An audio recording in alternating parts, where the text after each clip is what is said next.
Bismillahirrahmanirrahim. Assalamualaikum warahmatullahi wabarakatuh.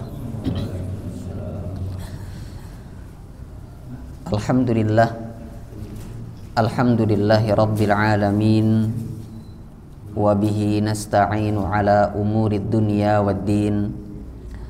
Wassalatu wassalamu ala ashrafil anbiya'i wal mursalin.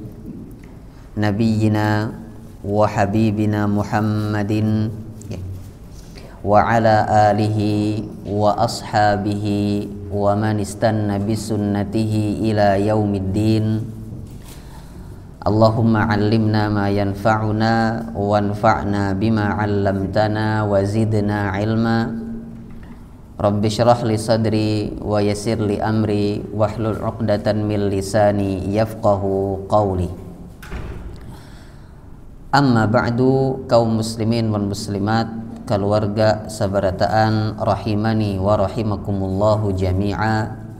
Alhamdulillah, malam hari ini Allah Subhanahu wa taala kembali mengumpulkan kita dalam sebuah majelis ilmu bersama sebuah kitab yang disusun oleh Al-Imam Muhammad bin Ismail Al-Bukhari rahimahullahu taala, yaitu Sahih Al-Adabil Mufrad, yang pembahasan kita sampai pada sebuah bab tentang anjuran agar kita melebihkan porsi masakan kita supaya kita bisa berbagi kepada tetangga kita. Jadi pembahasan kita masih seputar tetangga, seputar hak tetangga, seputar berbuat baik kepada tetangga. Nah, salah satunya adalah berbagi makanan. Ya. Mengapa demikian? Karena makanan itu salah satu sebab yang Allah jadikan kita itu kawa hidup. Salah satu sebab yang Allah jadikan dengan makan itu kita kawa beribadah, ya. Sehingga wajar kalau seandainya kita ada kelebihan rezeki, terutama pada porsi masakan yang kawa kita masak lebih banyak, maka kita dianjurkan untuk melakukannya. Imam Bukhari rahimahullahu taala memberinya judul dengan babun yukthiru ma'al maraqi fayaqsimu fil jiran. Bab hendaknya seseorang memperbanyak kuah masakannya sehingga dia bisa bagikan kepada tetangganya, ya. Ini sawat kita bahas sedikit mukaddimahnya.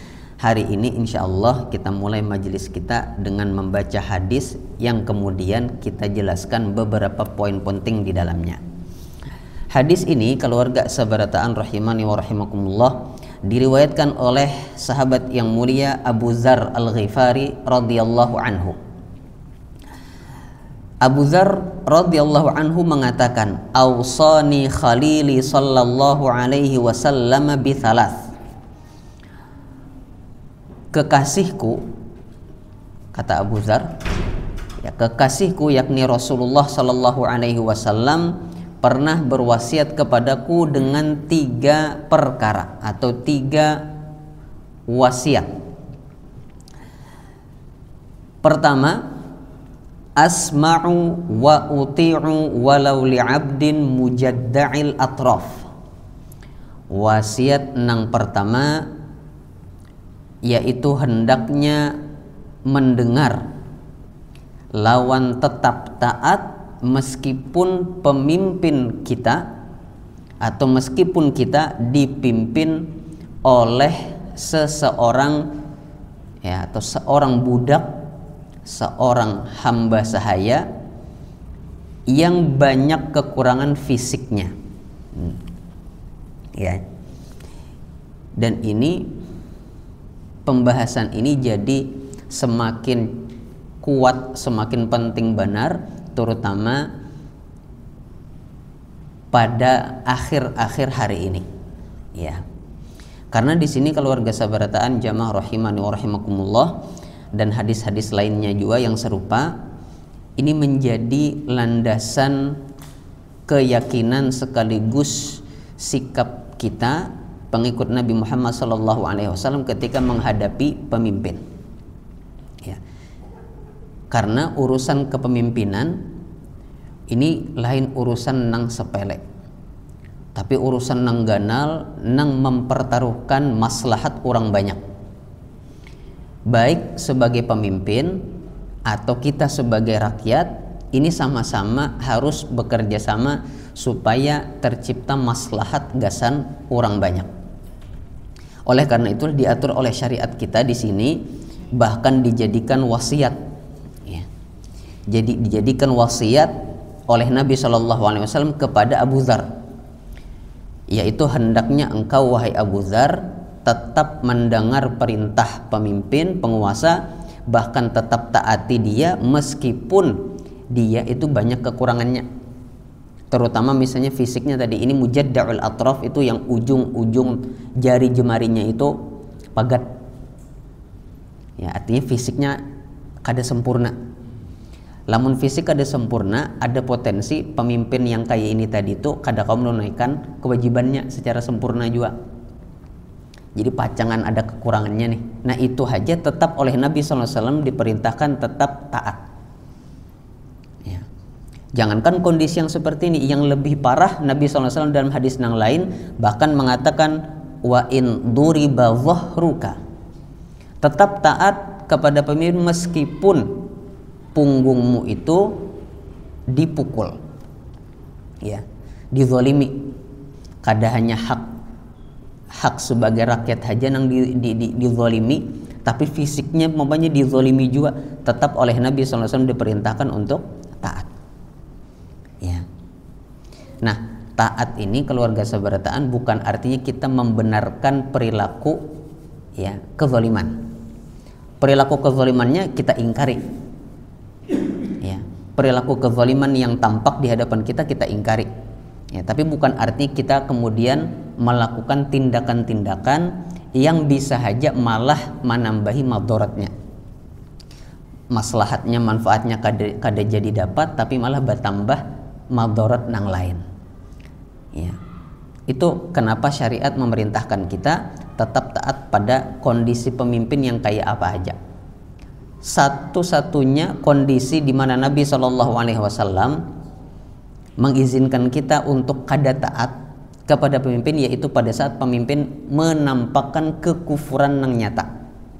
Umpamanya menyuruh kita menyembah berhala, bebulik pulang ke zaman dahulu umpamanya. Nah ini boleh kita kada taat, ya, kada menuruti perintah pemimpin. Atau pemimpin umpamanya menghalalkan suatu hukum yang jelas-jelas haram, ya. Umpamanya mohon maaf berzina dihalalkan, sah, ya. Jadi kada usah lagi berkawinan, kada usah lagi nikah, langsung berhubungan boleh, halal pokoknya. Nah ini kalau urusannya seperti ini hanya kita kada taat, ya. Tapi kalau masih sekedar hak kita kada ditunaikan umpamanya, ya, ada kewajiban yang dilalaikan, perintah Nabi SAW bukan hanya di hadis ini tapi di hadis-hadis yang lain, bahkan kalau kondisinya genting sekalipun Nabi perintahkan kita tetap taat, ya. Dalam hadis yang lain Nabi SAW, ya, mengajarkan kepada kita, bahkan sidin sudah memadahi kita dari dahulu, mulai lawas sudah. Jadi Nabi SAW bahwa setelah kematianku, Mbah Sidin meninggal dunia, jadi Sidin akan banyak terjadi kekacauan. Nah para ulama menjelaskan kekacauan yang dimaksud ini adalah kekacauan pada kaum muslimin, terutama pada pemimpinnya, ya. Mulai dari zaman dahulu sudah terjadi ada kekacauan, ya, sampai zaman kita wayah ini. Kemudian Nabi menjelaskan al-qa'idu fiha khairun minal qa'im. Orang yang lebih memilih duduk, artinya kada umpatan masuk ke dalam kekacauan tadi, tetap beranai, tetap berusaha taat, menjaga dirinya, ya. ini lebih baik daripada nang berdiri malihati ini lagi ada apa orang. Ya. Kemudian ujar Nabi, al-qa'imu fiha khairun minal mashi. Orang yang sempat berdiri hendak melihat juga kekacauan yang terjadi, ya, ini masih lebih baik daripada nang bajalan mendatangi kekacauan tersebut. Kemudian ujar Nabi, al-mashi fiha khairun minas sa'i. Yang berjalan mendatangi kekacauan tadi masih lebih baik daripada nang berlari-lari kecil menyasahi kekacauan. Artinya inti dari penjelasan sidin ini adalah nang baranai haja, menahan diri kada umpatan, ini masih lebih baik daripada kita umpatan. Kenapa? Karena sudah ada orang yang memang paham urusan yang ada, biarkan inya nang menyelesaikan urusan tersebut. Salah satu kisahnya yang sudah pernah terjadi adalah pada saat ya Sa'ad bin Abi Waqqas radhiyallahu anhu, ya, pada saat itu Sidin tinggal di luar atau di pinggiran kota Madinah. Di saat yang sama, ini pada saat Nabi sudah meninggal, terjadi ya perselisihan antara Ali bin Abi Thalib lawan Muawiyah radhiyallahu anhum ajma'in. Ya, berselisih pendapat. Ya, hanya saja ada yang memanasi sehingga terjadilah ya kekacauan. Nah, Sa'ad bin Abi Waqqas akhirnya didatangi oleh anaknya yang berngaran Amir, ya, wahai ayahanda, ada kekacauan di hadapan mata, kenapa engkau kada turun?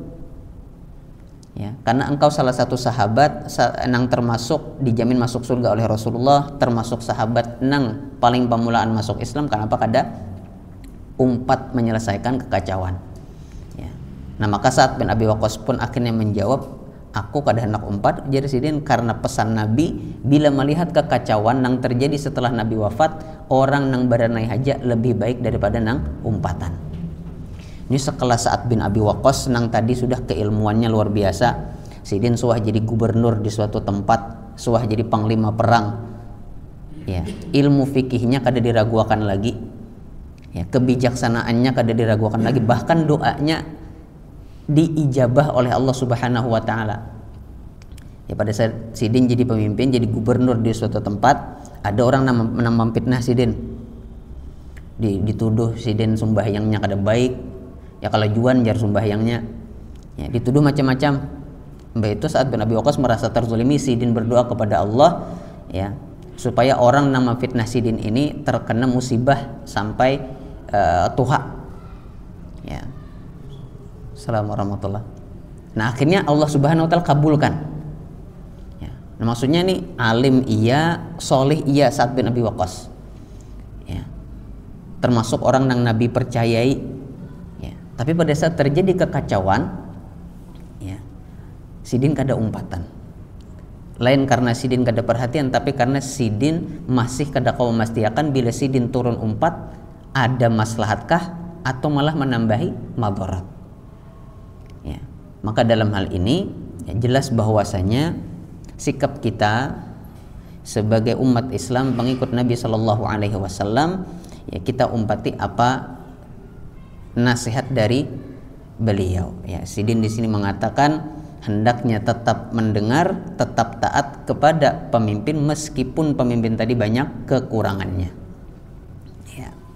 Ini wasiat yang pertama, ya, yang Nabi wasiatkan kepada Abu Dzar radhiyallahu anhu. Ya. Ini meskipun kada ada kaitannya langsung dengan bab yang kita bahas, tapi karena kita lihat penting, jadi kita rinci tadi sedikit. Kemudian keluarga seberatan jamaah rahimani wa rahimakumullah, wasiat yang kedua, ujar Nabi sallallahu alaihi wasallam, wa idza sana'ta maraqatan fa aktsir ma'aha. Apabila engkau membuat makanan berkuah, maka hendaknya engkau tambah, ya, engkau banyaki banyunya. Kada banyunya aja, tapi sambil ditambahi bumbu-bumbu yang lain supaya kada hambar. Ya. Karena mun banyunya aja, jangankan tetangga, kita aja kada nak makan. Ya, hambar benar sudah. Ya. Jadi tetap diukur, seberapa pas kita menambahi banyaknya. Ya. Tsumma anzur ahla baitin min jiranik. Kemudian kata Nabi SAW, kemudian lihatlah tetanggamu, ya, diperiksa.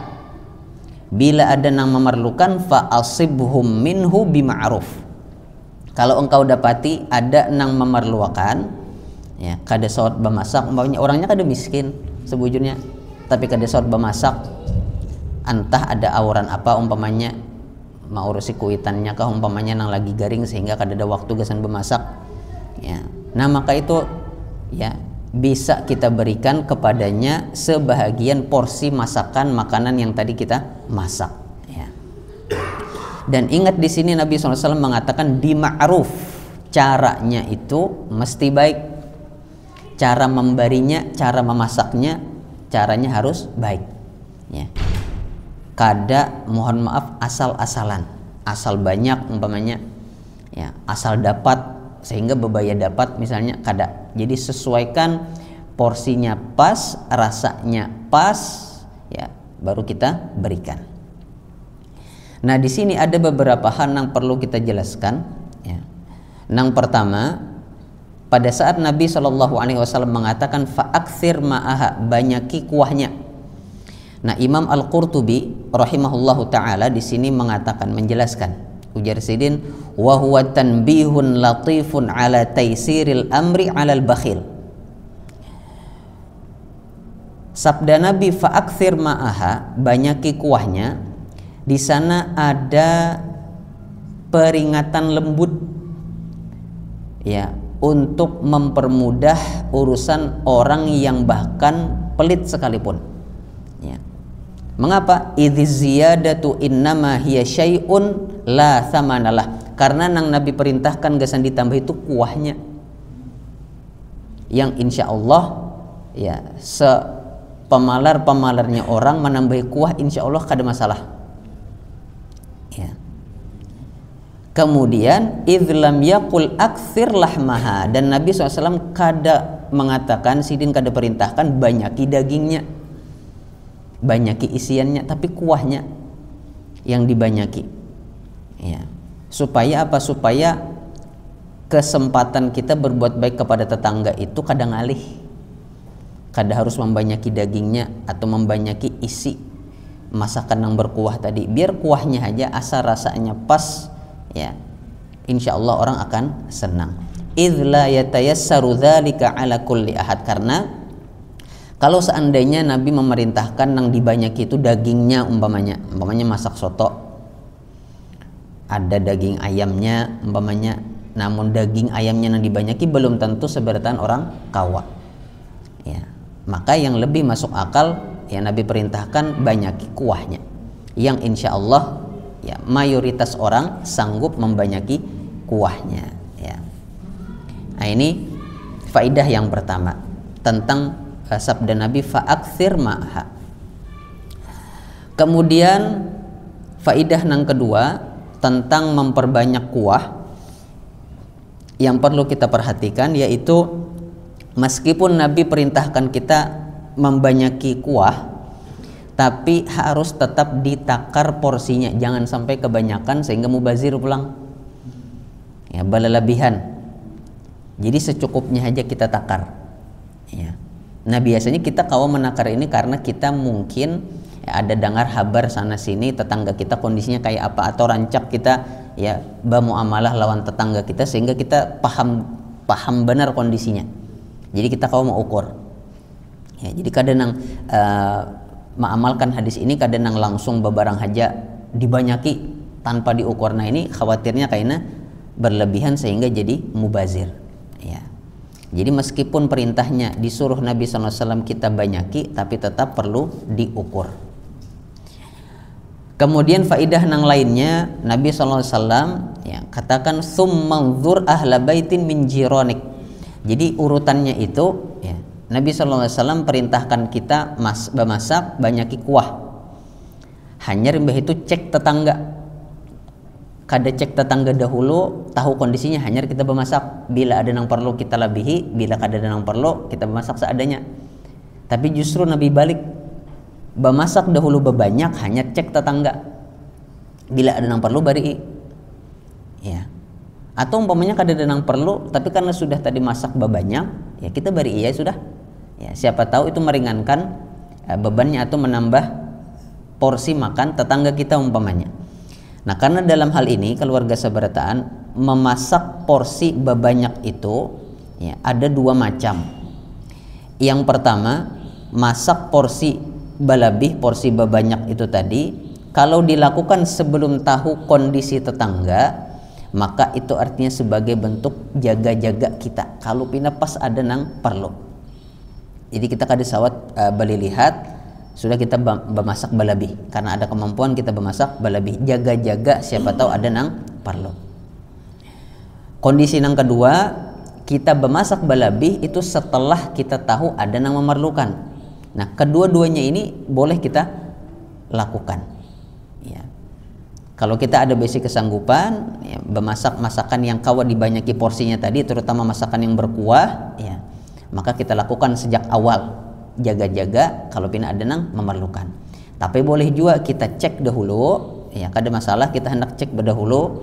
Ya, ada atau kada nih tetangga yang memerlukan, hanya kita bemasak balabih. Ya.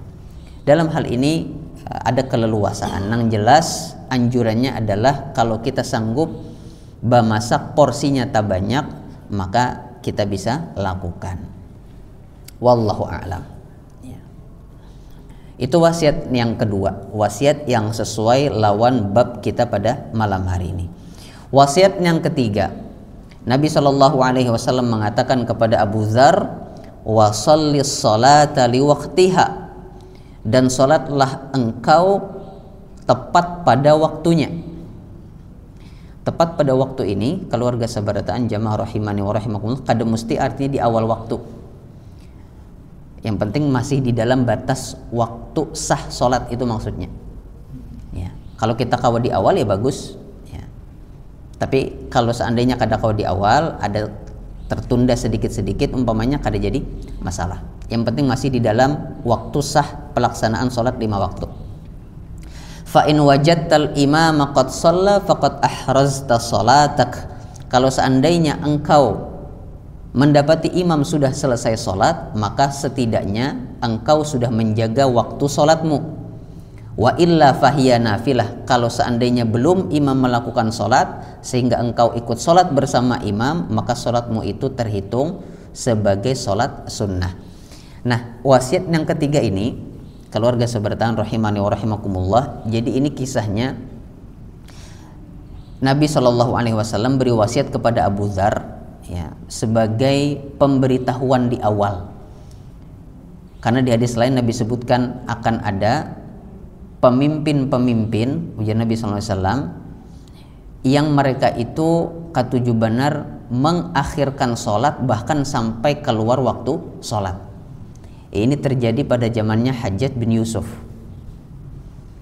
terutama sholat zuhur diakhirkan sampai taka asar banu hanyar sembahyangan zuhur. Nah, makanya wasiat ini sebetulnya berlakunya gasan kejadian yang seperti itu. Di kita ini alhamdulillah kada perlu, ya, karena sholat insya Allah azan itu sudah tepat pada waktunya. Nah, tapi kalau kejadiannya seperti ini, ya, jadi kita tahu, ya, atau pada saat kondisi ini, ya, jadi sahabat dulu pernah mengalami, ya, ketika dipimpin oleh pemimpin yang Nabi maksud, itu sholat zuhurnya ditunda.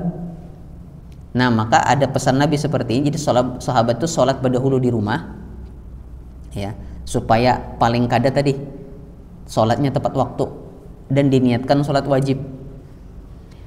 Tuntung sholat di rumah, hanya berjalan ke masjid, memeriksa ini sudahkah sholat di masjid atau belum. Karena bisa jadi sholatnya di hari itu umpamanya kada diakhirkan, kada ditunda, pas takanannya tepat waktu, ya, kada apa-apa kita ketinggalan jamaah, karena setidaknya kita sudah menjaga waktu sholat. Karena tadi kondisinya kada menentu, bahano ditundanya sampai parak asar, ini pas takanannya kada ditunda umpamanya, ya, tapi yang paling rancak terjadi ditunda tadi. Makanya Nabi perintahkan kita sholat dulu di rumah, ya, dengan niat sholat wajib, supaya kita kada sholat itu di luar waktu. Tapi tetap ke masjid, cek Bila orang belum sembahyangan, nah kita kawa 4 sembahyangan ya bersama jamaah, tapi statusnya sholatnya sunnah. Ya, meskipun imam dan makmum yang ada di masjid itu zuhur, tapi kita niatnya sholat sunnah. Ya. Jadi ini bentuk kehati-hatian yang Nabi SAW sampaikan kepada para sahabat, ya, karena memang sepeninggal Nabi SAW memang akan ada pemimpin yang mengakhirkan sholat. Tapi alhamdulillah di kita kada. Ya, dan ini pernah terjadi pada zamannya Hajjaj bin Yusuf dahulu. Ya, terutama sholat zuhur, bahkan sholat Jumat itu diundurnya juga sampai para asar hanya berjumaat. Nah, sehingga muncullah ya wasiat Nabi SAW yang ini. Ya, ini salah satu mukjizatnya Sidin juga. Ya, kejadian ini belum terjadi pada saat Sidin masih hidup, tapi Sidin sudah memberi pesan kepada para sahabat bahwasanya nih, ya, jaga sholatnya, menunjukkan kayak apa aja ngalihnya kondisi kita, sholat itu tetap nomor 1, tetap harus dijaga. Ya. Nah, ini hadis yang ada pada bab pertama malam hari ini. Wallahu a'lam. Kemudian yang selanjutnya, kaum muslimin wal muslimat jamaah rahimani wa rahimakumullah. Hadis yang kedua dalam bab ini sebujurnya hadisnya kurang lebih sama, ya. Cuma lafaznya berbeda sedikit. Ya, diriwayatkan oleh Abu Dzar Al-Ghifari radhiyallahu anhu juga. Nabi SAW mengatakan, ya Abu Dzar, idza tabakhta maraqatan fa'aktsir ma al-waraqah. Wahai Abu Dzar, kalau engkau memasak masakan berkuah, maka perbanyak kuahnya. Wa ta'ahad jiranaka aw iqsim fi jiranik. Kemudian engkau lihat, cek, pariksai tetangga itu, kalau ada yang perlu bagi, ya. Kalau ada yang perlu, seandainya kita khawatir mubazir, bisa kita bagi juga. Ya. Yang jelas kada ada salahnya bemasak balabih kalau kita ada kemampuan. Wallahu a'lam. Kemudian kita masuk pada bab yang selanjutnya. Imam Bukhari memberinya judul dengan babun khairul jiran. Bab sebaik-baik tetangga. Ya, ini patokan kita, ya, kayak apa garang yang harus kita lakukan sehingga kita bisa menjadi tetangga yang baik. Jadi patokan ini gasan kita, kada gasan menilai tetangga kita. Ya. Jadi patokan menjadi tetangga yang baik, tapi gasan kita. Kita hendak jadi tetangga yang baik. Patokan ini kada kita pakai gasan menilai tetangga kita. Ya. Hadisnya diriwayatkan oleh Abdullah ibnu Amr ibnu al-As radhiyallahu anhuma. Rasulullah sallallahu alaihi wasallam bersabda, khairul ashabi indallahi ta'ala khairuhum li sahibih.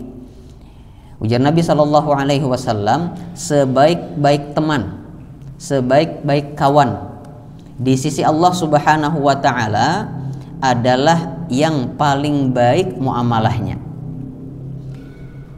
atau yang paling kawa bermanfaat gasan kawannya. Ya. Tentu disesuaikan lagi lawan kemampuan. Kita mampunya memberi manfaat di bagian apa, itu yang kita usahakan. Ya. Kalau kita kawa memberi manfaat gasan kawan kita melalui tenaga kita, maka itu kita usahakan. Kita kawa membantu umpamanya melalui fasilitas yang kita ada, ya, kendaraan umpamanya kita kawa mainjami, itu kita usahakan. Ya. Wa khairul jirani indallahi ta'ala khairuhum li jarihi, dan sebaik-baik tetangga di sisi Allah Subhanahu wa taala adalah tetangga yang paling baik muamalahnya atau yang bisa memberikan manfaat kepada tetangganya. Ya. Nah, jadi lamun kita hendak menjadi tetangga yang baik di sisi Allah Subhanahu wa taala menurut penilaian Allah Subhanahu wa taala, maka jadilah hamba atau jadilah tetangga yang rajin memberi manfaat. Ya. Dan sekali lagi, bukan artinya kemudian patokan ini kita pakai gasan menilai tetangga kita. Ya. Ini tetangga yang sebelah kanan nih bemasak baunya aja tekan no kaciuman, kada mau sampaikan ke subalah, wah ini berarti lain tetangga nang baik. Nah kada gasan itu patokan ini kita pelajari, tapi gasan kita seorang ya, kita amalkan supaya kita jadi tetangga yang baik ya, menurut penilaian Allah Subhanahu wa taala ya. Karena tetangga yang baik sebagaimana hadis-hadis yang kita baca sebelumnya ini akan bermanfaat gasan kita kaina di akhirat ya. Paling kada tetangga kita kada menuntut haknya kaina di hari kiamat itu barang dahulu ya. Jadi aman kondisi kita ya. Baik, ini bab tentang sebaik-baik tetangga. Satu hadis saja yang ada di dalam bab ini. Kemudian kaum muslimin dan muslimat jamaah rahimani wa rahimakumullah. Bab nang selanjutnya. Ini isinya satu hadis juga. Diberi judul oleh Al-Imam Al-Bukhari dengan babun al-jarus soleh, bab tetangga yang soleh ya. Nah soleh ini sudah jadi bahasa Indonesia sebujurnya. Kita rancak memakai kata soleh ya. Nah tapi apa gerang sebujurnya arti soleh ya. Sederhananya para ulama mengatakan soleh itu artinya al-mu'tadil fi kulli syai'. Soleh itu artinya orang nang adil di segala sesuatu ya.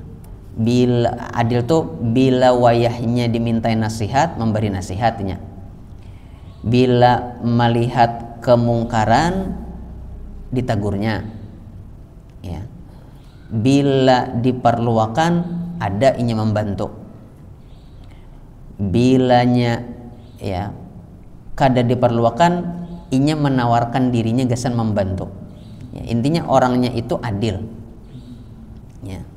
Ini orang yang soleh ya. Jadi soleh ini patokannya kada hanya ibadah seseorang ya, yang hubungannya lawan Allah Subhanahu wa taala aja kada ya.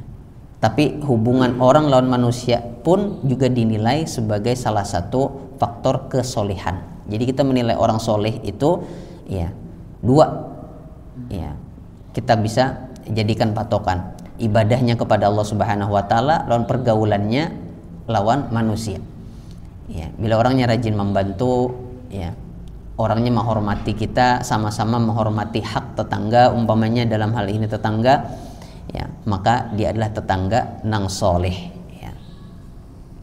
Meskipun umpamanya puasa nang digawi puasa wajib Ramadan aja umpamanya puasa Senin Kamis kada ya, tapi hubungannya lawan tetangga baik, ini tetangga nang soleh ya.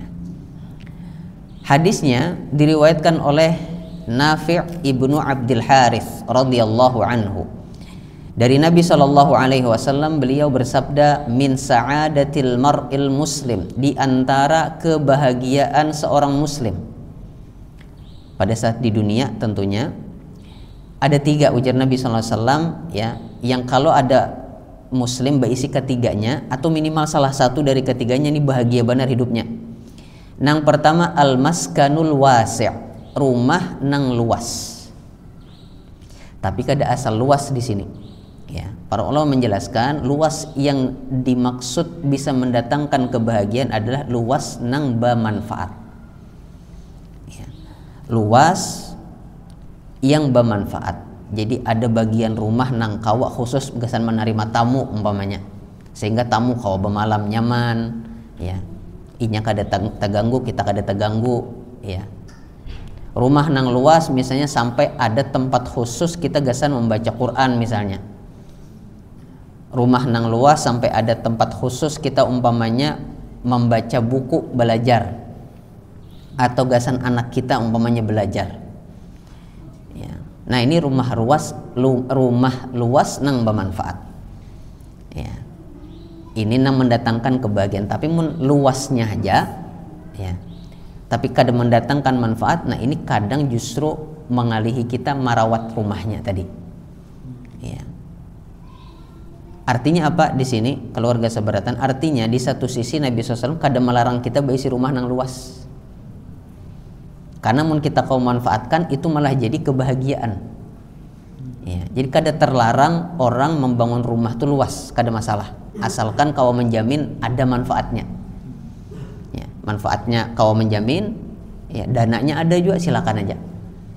Ya, tapi kau menjamin manfaatnya sudah membayangkan manfaatnya, tapi kada ada dananya kada kawa. Ya. Kada perlu kita paksakan. Yang penting nang ada, rumah nang ada, itu sudah cukup nyaman gasan kita tinggali. Ini yang pertama, kebahagiaan seorang muslim di dunia adalah rumah nang luas. Dan di sini ya, Nabi SAW menyebutkan tempat tinggal atau rumah. Kada menyebutkan kepemilikan, artinya kada mesti rumah itu pun kita seorang. Memang lebih bahagia mun rumah itu pun kita seorang.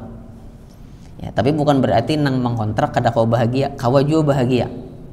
Karena nang menentukan bahagia atau kada selain luas rumahnya tadi, nang digawi di rumah itu apa. Ya, jadi meskipun rumahnya umpamanya mengontrak, menyewa, ya, luasnya cukup, kawa kita manfaatkan. Ya, maka ini kau mendatangkan kebahagiaan bagi seorang muslim. Ya. Ini yang pertama. Perkara yang kedua, nang kau mendatangkan kebahagiaan bagi seorang muslim pada saat di dunia adalah al-jarus soleh, tetangga yang soleh. Ya. Dan di sini para ulama menjelaskan tetangga soleh yang paling nyaman. Ya, tetangga soleh nang paling pas adalah tetangga soleh yang apabila inya hendak melakukan kebaikan, inya membawai kita. Ya. Dan apabila melihat kita melakukan kemungkaran, inya kada segan-segan gasan menegur kita. Tentu dengan cara yang baik. Ya. Nah, kalau kita ada besi tetangga yang kayak ini, maka ini salah satu kebahagiaan. Kenapa? Artinya tetangga nang kayak ini ada besi perhatian lawan kita. Dan kita pun berusaha juga supaya jadi tetangga yang soleh bagi tetangga kita yang lainnya. Ya. Dengan cara tadi membagi makanan. Ya. Kalau misalnya ada kesempatan kita ya hendak beribadah kepada Allah Subhanahu Wa Taala, ya sholat berjamaah kah umpamanya, atau hadir ke majelis ilmu kah, ya, atau ibadah-ibadah lain nang kawa kita bawai tetangga kita, maka kita bawai. Ya. Kalau ada kemungkaran misalnya yang dilakukan, kita tegur. Ya, empat mata kada di hadapan orang banyak umpamanya. Nah, ini tetangga yang seperti ini adalah tetangga yang soleh. Ya, ada kita berisi tetangga yang kayak ini, maka itulah kebahagiaan kita. Kemudian yang ketiga yang menjadi kebahagiaan seorang muslim, ujar Nabi SAW, adalah al-markabul hani. Al-markab kalau pas zaman Nabi artinya hewan tunggangan. Ya, hewan tunggangan nang tenang. Ya. Tapi kalau kita bawa ke zaman kita, kada hanya hewan tunggangan tapi kendaraan. Bisa roda 2 atau roda 4 atau nang lebih pada itu. Intinya kalau kita ada basic kendaraan, hendak nang puga, nang buruk, tapi inya kada mengalihi kita. Ya, kada banyak penyakitnya umpamanya, tapi ada penyakitnya nyaman haji dibaiki. Masih kawa dipakai, masih kawa bermanfaat gasan kita, maka ini al-markabul hani yang merupakan salah satu kebahagiaan seorang muslim. Bila ada ketiganya kita baisi, maka ini luar biasa benar kebahagiaan bagi seseorang. Jangankan ketiganya, salah satu aja kita ada, ini sudah cukup membahagiakan kita. Ya. Nah, ini keluarga sabarataan jamaah rahimani wa rahimakumullah. Satu bab terakhir supaya pas kita tutup. Kalau tadi bab tentang keluarga nang soleh, bab nang terakhir pada malam hari ini adalah bab tentang tetangga yang asu, ya. Tetangga yang kada soleh. Ya.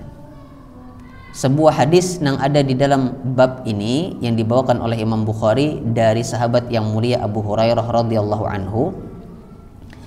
Nabi SAW pernah berdoa, Allahumma inni a'udzubika min jaris su'i fi daril muqam fa inna jarad dunya yatahawwal. Nabi SAW pernah berdoa, ujar Abu Hurairah radhiyallahu anhu, ya Allah, hamba memohon perlindungan kepadamu dari tetangga yang kada soleh. Munsawat Nabi minta perlindungan berarti dasar bahaya tetangga yang kada soleh ini. Ya. Kan sangat mungkin Nabi yang mewarnai tetangga yang kada soleh tadi, mungkin benar sidina mendakwahi, tapi karena berbahaya, ya tetangga yang kada soleh ini berbahaya, maka Nabi SAW sampai minta perlindungan kepada Allah supaya jangan sampai ya baik si tetangga yang kada soleh. Ya. Nah sekali lagi hadis-hadis yang seperti ini gasan jadi patokan kita saurang. Ya. Kita berusaha jadi tetangga yang soleh dan berusaha terhindar dari menjadi tetangga yang kada soleh. Ya. Karena sekali lagi hak tetangga itu kada hanya soal kaitannya hubungan lawan kita di dunia, tapi bisa membawa sampai ke akhirat kaina. Hak yang kada tuntas akan dituntaskan di akhirat. Ya. Hak nang kada tuntung di dunia lawan tetangga kita dituntung akan kaina di akhirat ya oleh Allah Subhanahu wa taala. Ya, maka kita jaga diri kita terutama dalam bertetangga, mudah-mudahan Allah Subhanahu wa taala dengan itu memudahkan langkah kita, memudahkan urusan kita kaina di akhirat. Insyaallah taala kita terusakan bab nang setelahnya pada pertemuan yang akan datang, bab tentang larangan mengganggu tetangga. Ya. Ini yang bisa kita bahas pada kesempatan malam hari ini. Yang salah yang kurang ulun mohon maaf sebesar-besarnya. Wallahu a'lamu bis-shawab wa sallallahu ala nabiyyina Muhammadin wa ala alihi wa sahbihi wa sallim wa akhiru da'wana anil hamdulillahi rabbil alamin. Wassalamu alaikum warahmatullahi wabarakatuh.